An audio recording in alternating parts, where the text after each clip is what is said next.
सामग्रिक विकास विद्यालय सर्वदा प्रचेषा कर जारी रखी।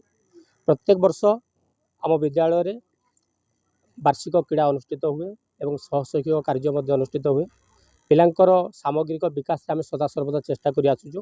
प्रतिवर्ष भली आज आमर वार्षिक उत्सव अनुष्ठित होती। अवसर में जो पिला माने कृतित्व अर्जन कर विभिन्न विभाग में जूनियर सब जूनियर सीनियर एवं सहशैक्षिक विभाग में सफलता आज से उत्साहित हेबे एवं पिलार समस्त विकास सामग्रिक विकास क्षेत्र में आम सदा सर्वदा कार्य कर आसुचु एवं यह प्रचेषा आगको जारी रहिबो।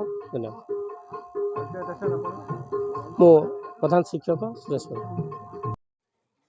आज जो कोराझुली सरकारी उच्च प्राथमिक विद्यालय कोराझुली विद्यालय अनुष्ठित होता वार्षिक उत्सव तथा पुरस्कार वितरण उत्सव रे छात्र छात्री शिक्षक शिक्षक शिक्षयित्री तथा अभिभावक मान को चाहूँगी सब शिक्षार केमती जय हम से ध्यान देवे और छात्र छात्री मानकर केमती सब क्षेत्र में विकास हम से ध्यान देवे।